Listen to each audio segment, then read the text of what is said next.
Now, 9/11 Commission Chairman Thomas Kean and Vice Chair Lee Hamilton, they spoke to the press following the conclusion of last week's 12th and final public hearing.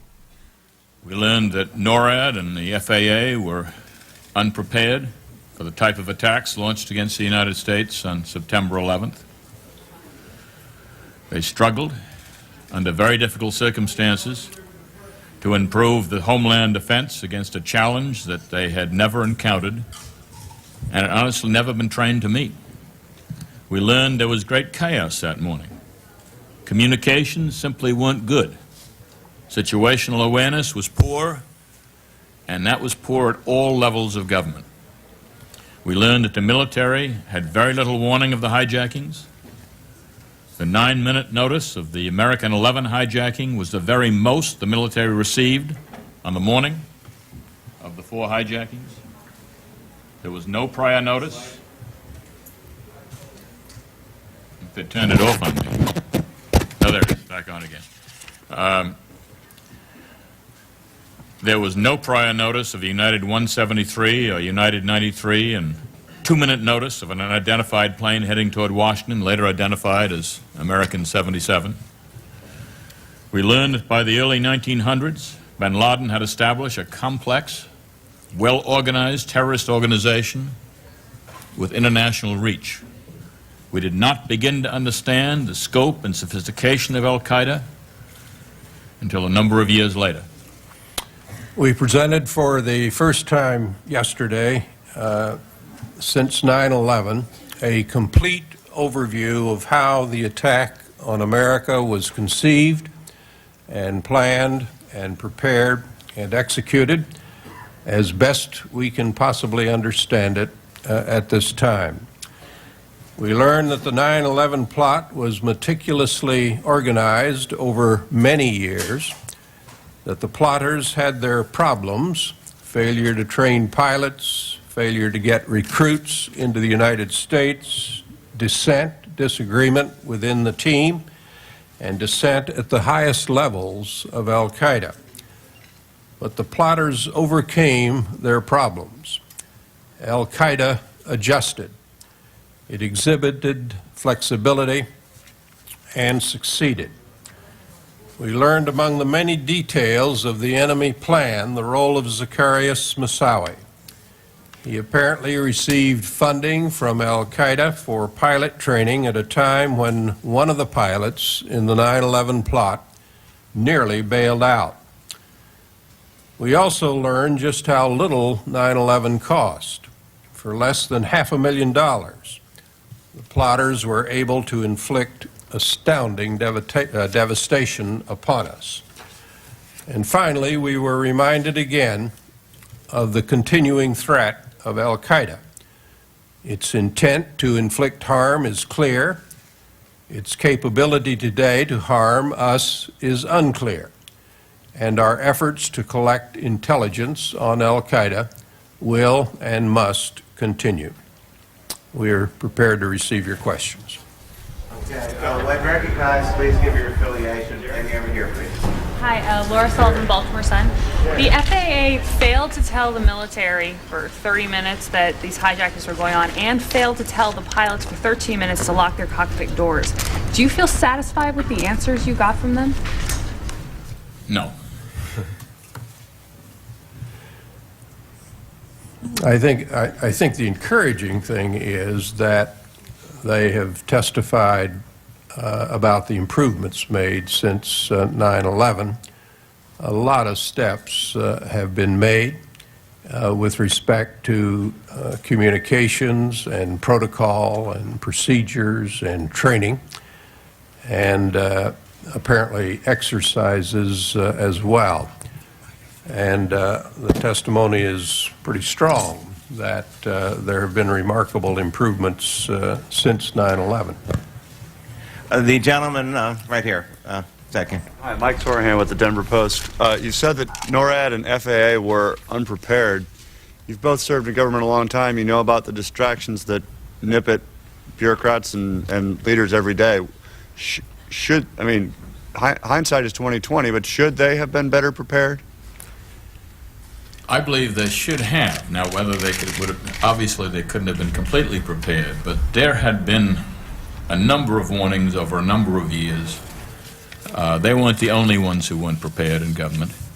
We hadn't taken seriously the rise of Al-Qaeda. We hadn't looked at the number of times they had attacked this country in any number of ways. We hadn't looked at the fatwas where bin Laden had said the job of everybody who believes in my cause is to kill every American they can. We hadn't put together the various information in the various agencies that was available to us and passed it around among government officials. Would you expect them to be prepared for this totally ingenious, evil attack and the way it was performed? No, but should they have been more ready for something coming? Yes, in my mind. I agree with the governor's statement. I do recall this morning, it impressed me, I guess again, General Myers saying that no one really had thought about using an airplane to crash into a building and use it as a weapon, in effect. And so one of the failures you have here, among others, is a failure of imagination. Our policy people simply were not able to imagine using an airplane as a weapon. And the second thing I would say is that because of that, the environment under which these people that we've been talking to today operated was extremely difficult and unprecedented. And I think the Commission has to have an appreciation for that as we try to make judgments. Vince, back there, please. Yeah, Vince Morris with the New York Post. Can both of you speak about your impressions of the description of Vice President Cheney that morning and the extent to which he seemed to be running America's response to this? Well, Vice President Cheney, when he came into the PIAC, if I could use that expression, you understand what that is, was in a sense the highest ranking government official with whom there was communication. Because the President for a while, and the President described to us his frustration at the communication problems within Air Force One. So he had to get in touch with Vice President Cheney. They set up then the Air Threat Conference call. The President gave the, at Vice President Cheney's suggestion, I believe, gave the order for the shoot-down, and they were in communication after that. But Vice President Cheney was the highest-ranking official who was in Washington, who had his fingers on the mechanisms of the United States government, and he was in communication with the President. Oh. Air Force One was not in real good communication. That the President didn't have all this information. Yeah, that's what I said. That's one of the main problems. And I said the President himself said in our interview with him how frustrated he was, and I asked him the question then, has this been fixed? If this ever happened again, are the communication problems in Air Force One been corrected? And he said yes. Lady in the blue over here.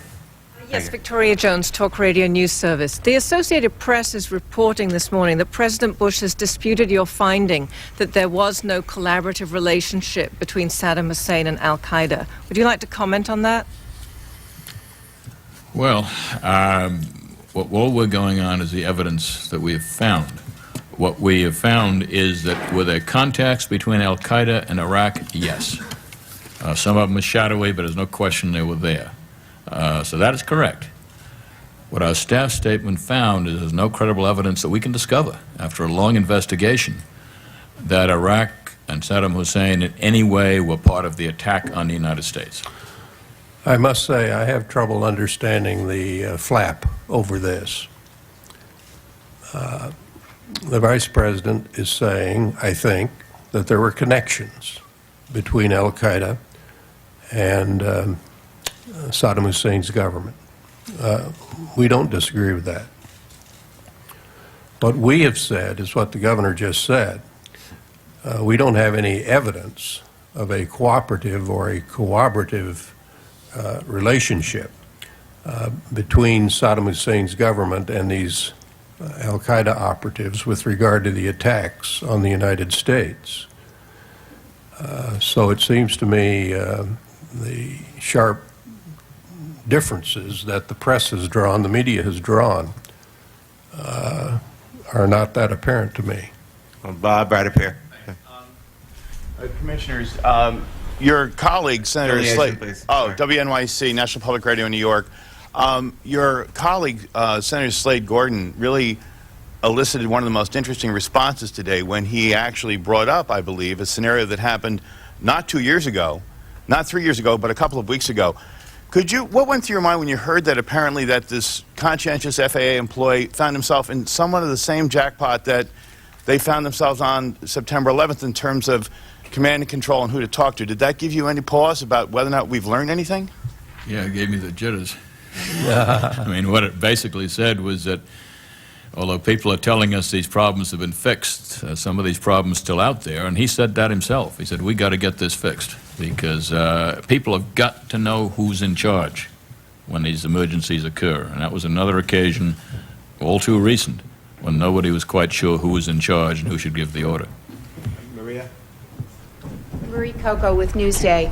Your staff statement says that at 9:05 that morning, the White House Chief of Staff told the President America is under attack. And it goes on to talk about a period until about 9:30 where it says no decisions were made. It then further says that at sometime around 10 o'clock, the President apparently talked to Secretary Rumsfeld. Could you enlighten us at all about what was the President doing for that hour? The staff statement says they were working on a public statement, but we have a rather large void other than that, and I'm wondering, since many of us have been on Air Force One or in the press pool for the White House, we know there is certainly some communication from that plane. Would you please enlighten us about that hour? And my second question would be, was there ever any order given to evacuate Washington? We had all these government officials sitting in Washington worried about the incoming plane, and to my knowledge, no evacuation order. I think the President, after he was informed by Mr. Card that America was under attack, was in a very difficult situation. The worst thing for the President to have done, I think, would have conveyed to the American people a sense of panic or disorder.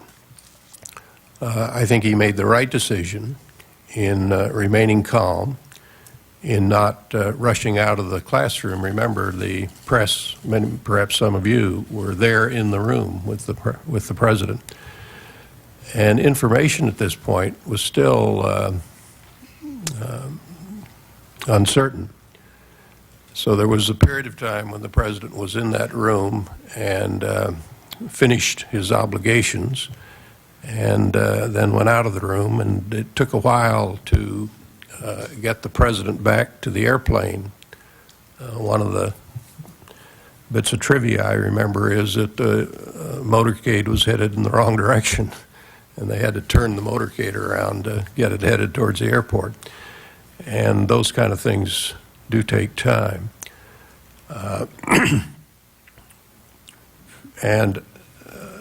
During this period of time, between the school and Air Force One, the communications were not good, and they were not secure.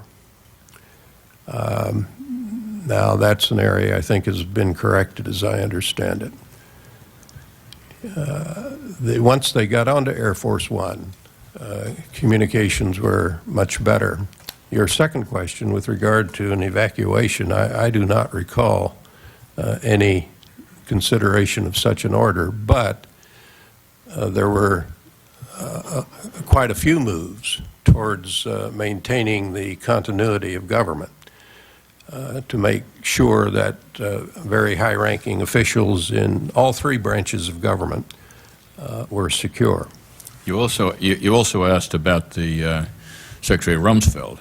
He was late into the planning, frankly, because you remember the Pentagon had been hit, And Secretary Rumsfeld's first reaction was to go help those who were hurt.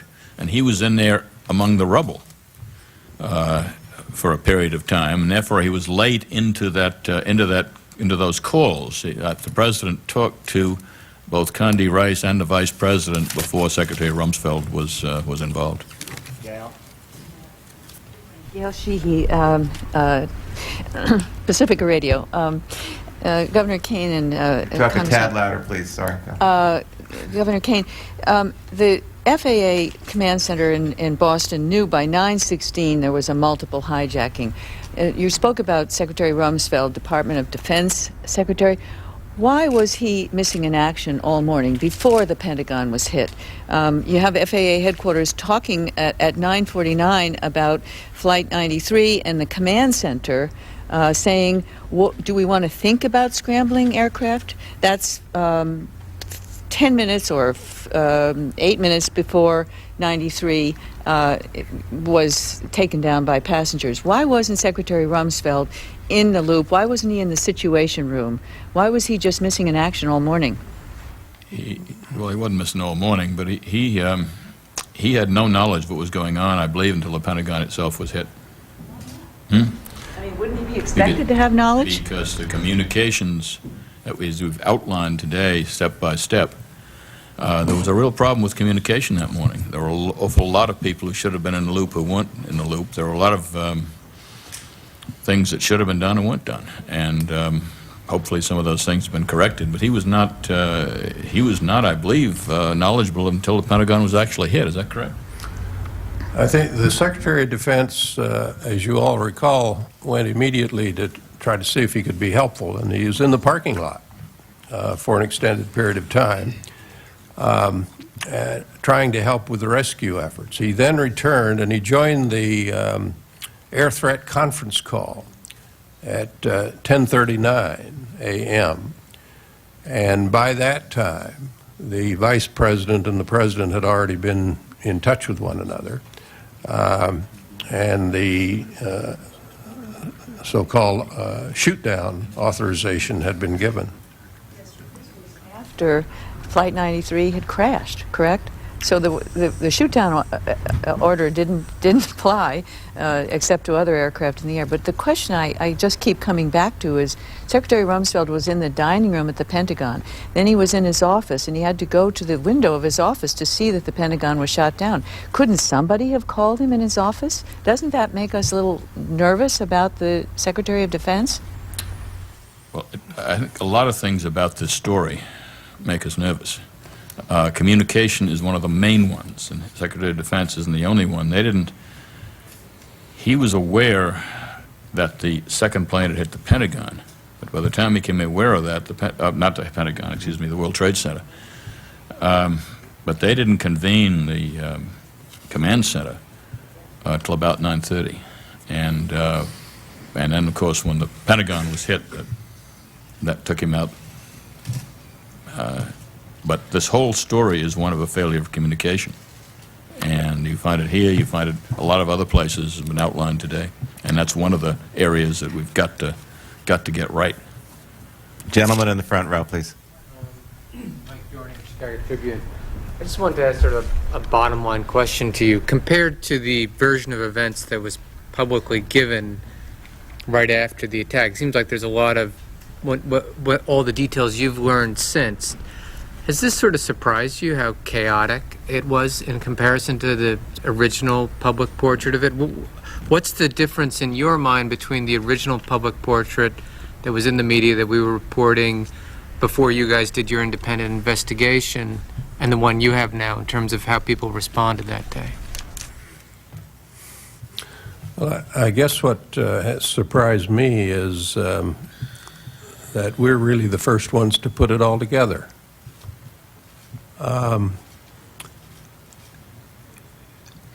I think we have presented the most comprehensive, detailed story of 9/11 that I've seen.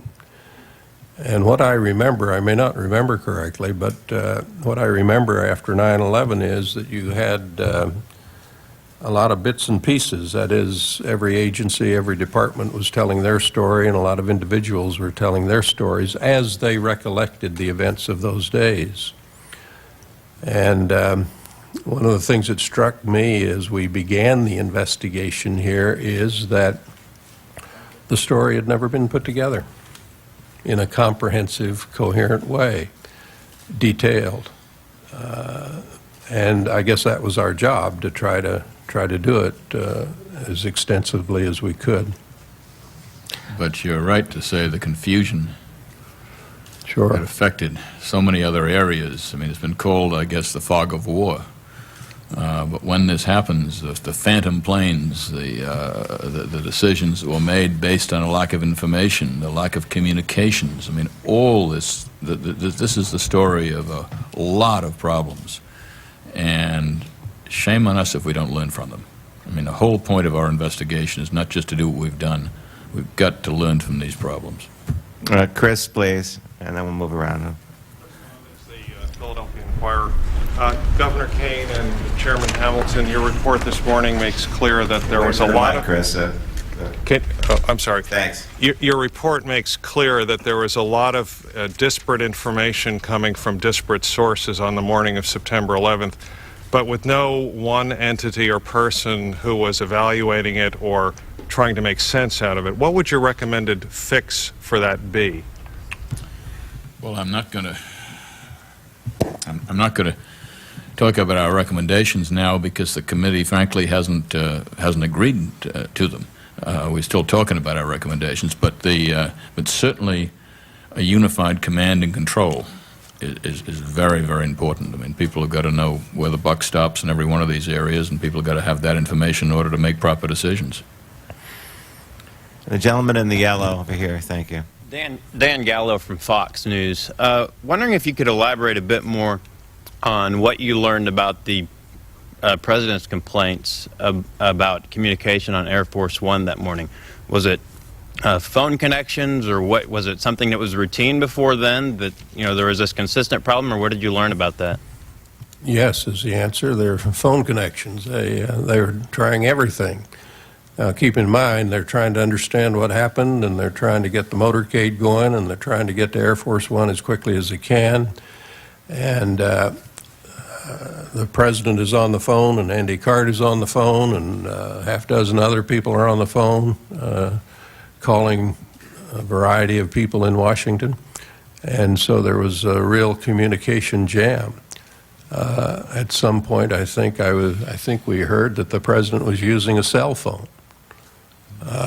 Is that right, Tom? Remember, but I think I remember that. Yeah, he was trying every way, as were his aides, to get communicate. Through. Because here is the commander-in-chief, and there are decisions to be made, and America is under attack, and the commander-in-chief can't get through to the nation's capital. I mean, that's a serious problem. And the president, I think, was on top of that one. That was a lesson the president learned right away, so I gather the fix to the presidential communications was one of the first things that was done after 9/11. Using a cell phone was in the motorcade or aboard Air Force One? I'm not sure just at what point that was. My recollection, but you'll have to understand, is that it was the president was trying to speak on a cell phone from the presidential limousine to Washington. Sean, please. Yeah, can we just go back to this? Can we just go back to this incident that happened a few weeks ago over New York that Mr. Sliney was talking about? What does that say to you about the effectiveness of the fixes that the FAA has, says it's put into place? Well, I don't remember the details of that, but obviously the mere fact that you have a system in place doesn't necessarily mean that it works. And one of the key things you have to do is not only agree upon the protocol and the procedures, but you've got to test it. And you don't just test it once, you test it in a variety of ways, and you repeat those tests. I don't know in the flow of things here just where all of this stands in this particular instance. But it does raise this question in my mind. When you hear all of this testimony, as we have repeatedly heard again and again and again, that problem's been fixed, we've got it worked out, you have to have some doubts about that. And you have to be skeptical, and I think you should be skeptical of it to see if it really does work.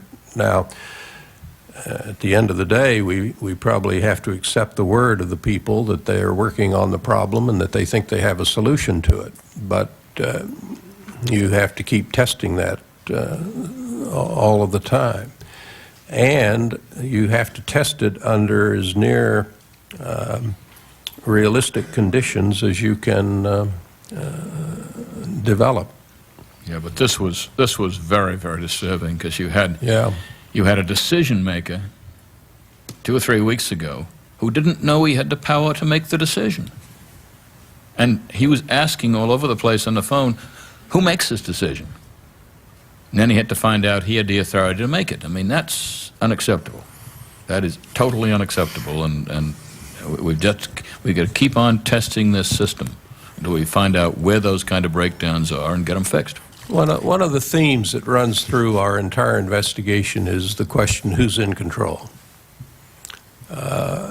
Any given circumstance, who is in control? Whether you're talking about emergency response or intelligence or putting together a counterterrorism policy, the question of who is in control is a absolutely key question. It's a simple question, at least to state, but very, very difficult to work it all out. Well, lady on the aisle, and then we'll go to Bob up here. Well, can we get the lady in, because she has tried a couple of times. Is it a quick follow-up, Sean? Yeah. All right, go ahead. I mean, are there any other problems that you've been told that are fixed that you're worried about? I should have stopped where I had to. Well, I got quite a list of them. Yeah. There are quite a few things where we've been told it's been fixed or improved, and I'm not so sure it has been. Top 5? Well, I don't have top 5, but I'll give you one. Is that enough? Sure. Okay. We think we've fixed the question of airport passenger screening, and I'm not sure we have. Our lady on the end. But you will find out, by the way, obviously some of the things we don't believe yet are fixed are going to be addressed in our recommendations. Yeah. Ma'am, go ahead, please. Hello, Samantha Levine with U.S. News and World Report. How concerned are you about some of the stark differences between the May 2003 testimony and what we're hearing now? And does that cast any shadows over the information we're now receiving? Does it, introduce any doubt for you as to the veracity of what we're hearing today? I'm sorry, I didn't hear. The testimony when? From last May.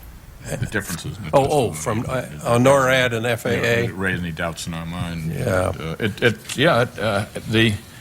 The interesting thing is the people who gave that testimony have now told us how much the Commission has helped them to learn the facts, which I guess I'm glad about. But the point is, I guess, that all the policymakers on that day are now in total accord with our staff statements, that the Commission's work is now the authoritative story and agreed to by all parties as the authoritative story. I think one of the real contributions the Commission has made is right at this point. We have sent the staff into these various agencies and departments with a lot of very detailed questions. You can see the immense amount of detail, knowledge that our staff has. And they've gone to these various agencies and departments and they've asked these questions. And the very fact of asking those questions has prompted the agencies and the departments to review their own procedures and to strengthen them. And I think an enormous amount of good has been done just by the fact of what we used to call in the Congress oversight. You go in and you ask the tough, hard questions, and those questions reverberate through an organization. And the organization responds to those questions because they have to get answers to them. They know our power in this commission to get the answers. And so I think that's been a very helpful role that the commission has played. And I must say, I've not been impressed with the way that government, the federal government generally, has looked back on 9/11 and seen what mistakes were made. In other words, I think the commission has helped the government through that process of reviewing 9/11, identifying the mistakes that were made and trying to correct them. Bob, please. Bob Cohen from the Newark Star-Ledger. Is there any possibility that the Vice President issued this shoot-down order before actually conferring with President Bush? I didn't hear the last part of that question. Is it possible that Vice President Cheney issued the shoot-down order prior to conferring with President Bush? Well, the testimony we have is from the President and from the Vice President and from Condi Rice, who says she overheard part of that phone call. The phone logs don't exist because they evidently got so fouled up with the communications that day that the phone logs we've been able to have mean nothing. So that's the evidence we have. There's just no documentary evidence here. And the only evidence you have is the statement of the President and the Vice President, which was that the President gave the order to shoot down. Are you at all disturbed at how that was carried out? Well, I'm not sure it was carried out. Well, it didn't have to be carried out, Yeah. but It just looked to me. It looked to me like there was a good bit of miscommunication and between the order given by the President and the Vice President to shoot down and what the pilots understood the orders to be. The pilots at that time did not think they had a shoot down order. I believe that's the evidence, the testimony, isn't it? That's correct, and that's very, very disturbing. When the President of the United States gives a shoot-down order and the pilots who are supposed to carry it out do not get that order, then that's about as serious as it gets as far as the defense of this country goes. Let me indicate here, though, that as General Eberhart made very clear, this is a very grave order. And I can understand why a pilot flying around up here would question a few times the order. You're ordering American jet fighters to shoot down an American commercial airliner with possibly hundreds of Americans on board who are totally innocent. And that order, if you don't question that order, something's wrong with you, I believe. So I appreciated General Eberhart's caution at this point. James, please. James Mead here with Daily News. Governor Kean, you were just talking about how a lot of people in the government were out of the loop on 9/11 as these events were unfolding. But there was a window here, over an hour, where these events were unfolding. Hijackings were traditionally the domain, as has been testified, of the FBI. That morning, the FAA and NORAD were collecting all the information about the hijackings. But clearly, neither agency or the officials fully understood what it all meant in terms of the scope of the potential attack that was going to unfold. Is there any evidence that you all have come up with that either the FBI or the CIA, which the Commission has said has gotten all this intelligence about al-Qaeda's interest in aviation, were contacted that morning? Has anybody asked, what do you think is going on here? And if it were to happen today, would the FBI and CIA be within that FAA, NORAD, White House loop, as far as you know? Well, first, I don't think we have any, in the group reacting to the, through the actual emergency, that Clark was put in charge of early group in the White House to react. So that means that they were very aware it was Al Qaeda and very aware of, because he had been the collector and the coordinator of the information that was coming from the intelligence agencies. So I think but that became a little irrelevant because the decisions then were made not by that group, but by the President and the Vice President and the Secretary of Defense. But I mean, they didn't quite understand necessarily, it seems like, looking at all the tapes you've been playing today, the potential of what these hijackings were going to accomplish, whereas perhaps somebody at the FBI or CIA might have.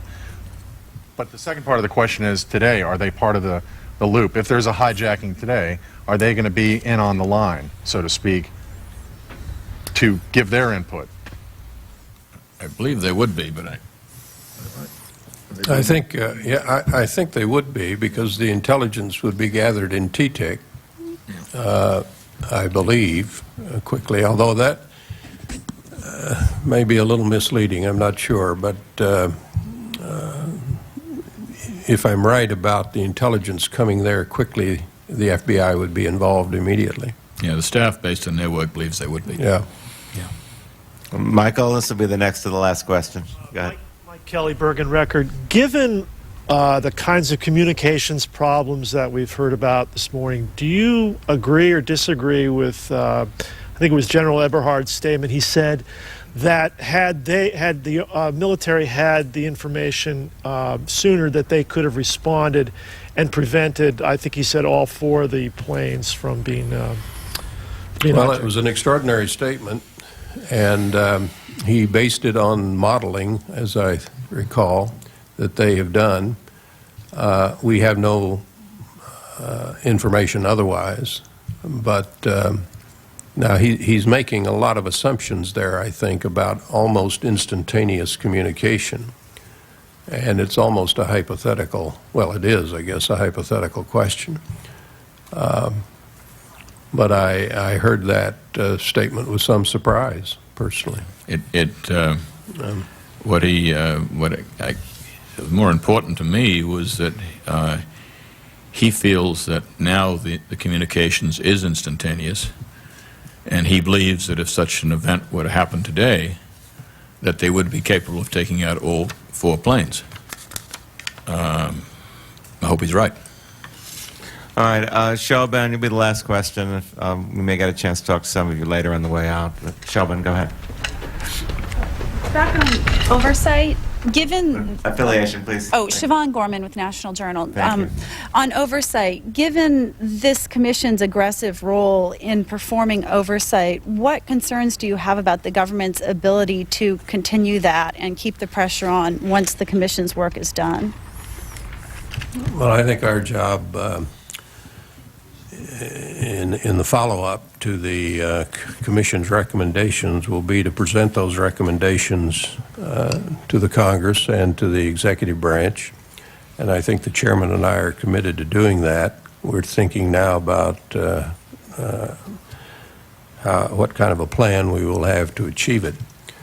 But of course, the Commission goes out of business, and the oversight function then will fall to the Congress to carry on not just the implementation of the plan so far as legislation is concerned, which will be important, but also with regard to continuing oversight.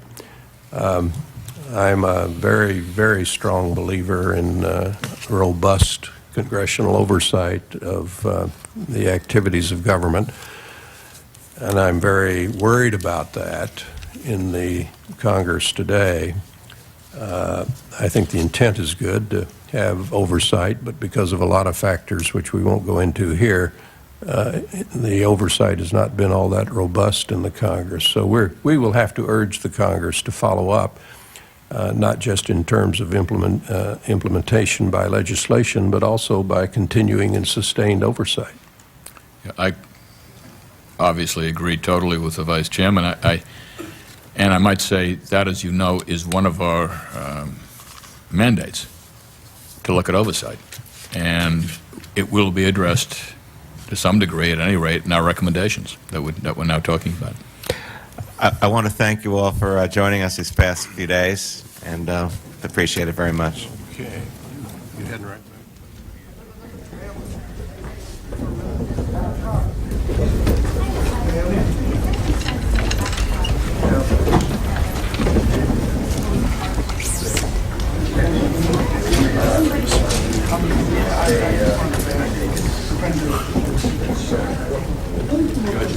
Depending on the case. Now, heading for,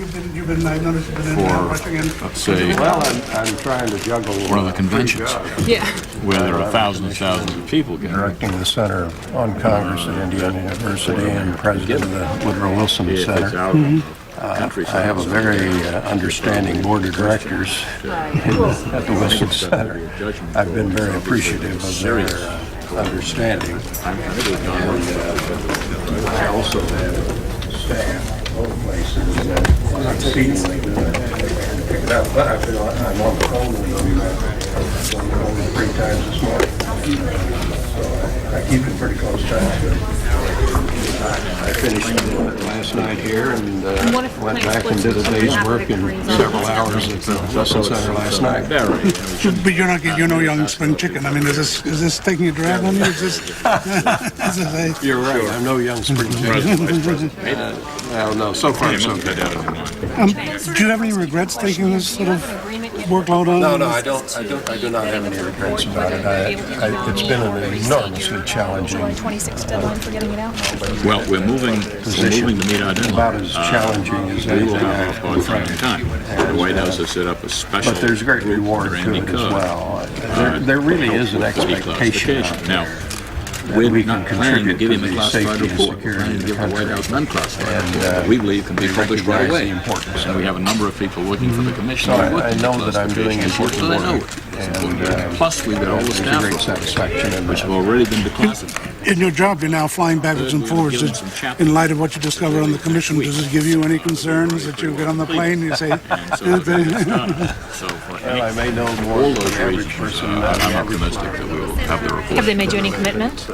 Have they made you any They commitment? can't until they see the whole report, because they just don't know how long it's going to take. As far as the report itself, will it basically read like a lot of the interim staff reports? Will those the documents that we've seen just be inserted into it? No, it'll be in chapters. It'll be a book. And the facts in the staff reports will be in there, but the staff reports themselves are not just going to be inserted. Do you anticipate that the final report will disclose more new information the way these interim reports are, or will it more just be a summary of?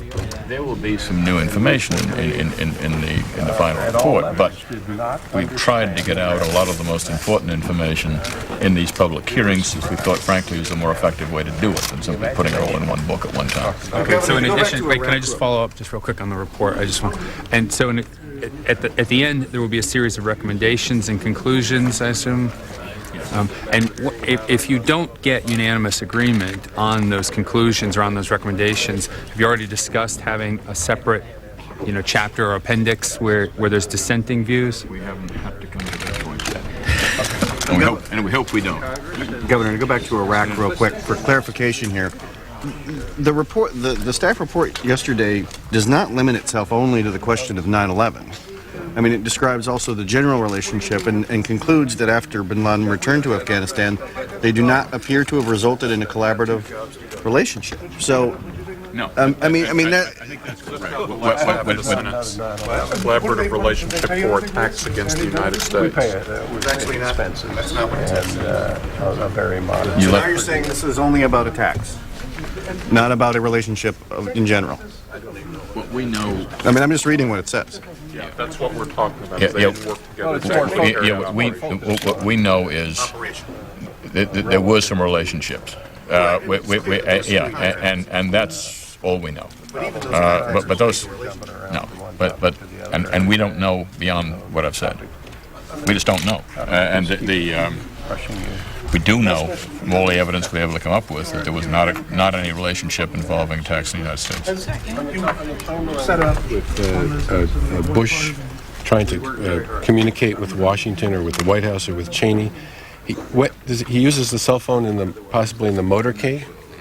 But do you know whether when he gets to Air Force One, he still cannot contact? Yes, there were problems also in the communication system of Air Force One. It wasn't just ground.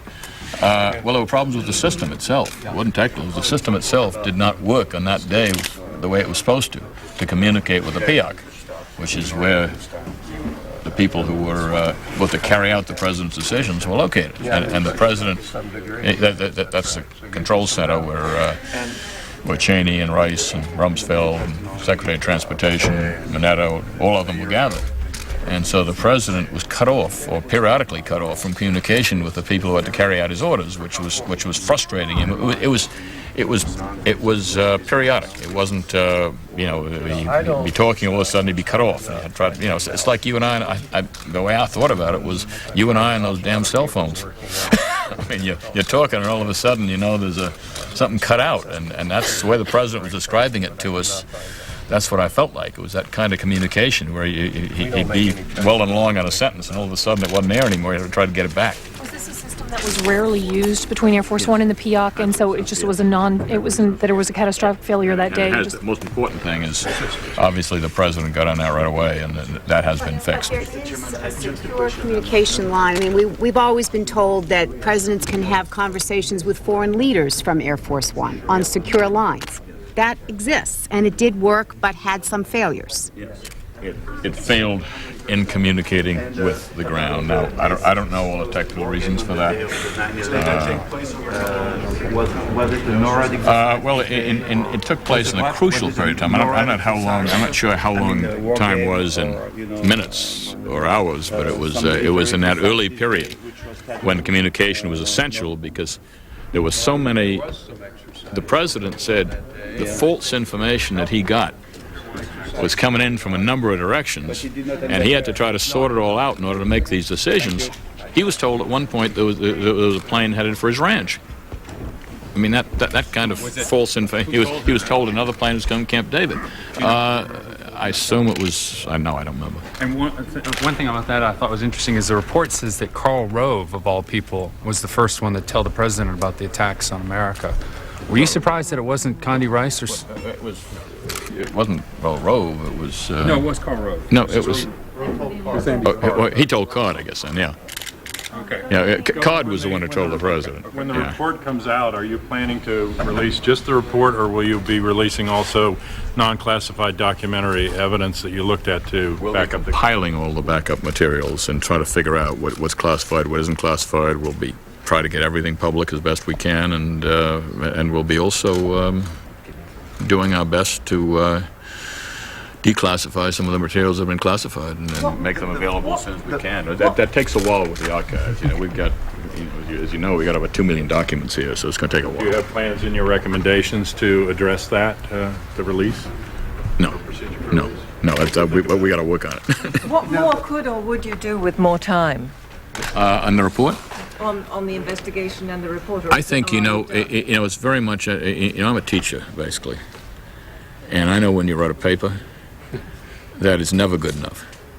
And if we had another 6 months, could we make it better? Probably. Could we have another year, even better? Yeah. Any particular because these materials keep on coming in. This is a moving story. That's one of the problems. And we're still hearing about things. And if there are further captures of al-Qaeda leaders or what have you, we'll learn things that we're not going to have for our report. So, yes, more time would make it better, but marginally better. I think we've got the story here, and the staff's done a superb job, and the American people, I think, ought to be well served by a report.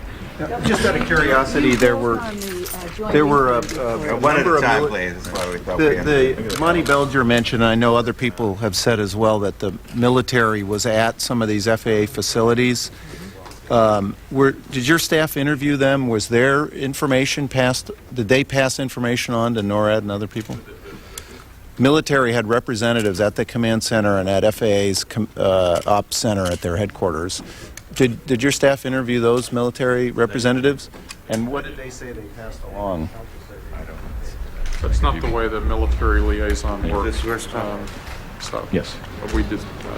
They weren't capable of passing. No, that's not the channel of communication. It's not. I tell the military guy at the command center, and he calls the Pentagon. That's not the way the system works. Okay. Thank you all. Okay, thank you very much.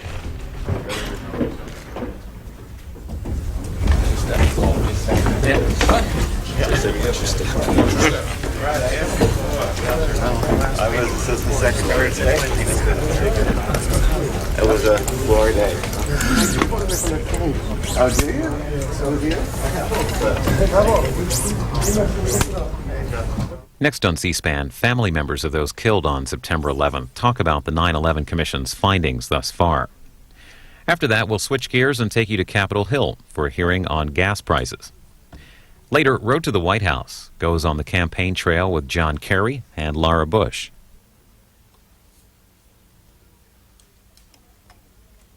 You can watch the September 11th Commission hearings online anytime at our website, C-SPAN.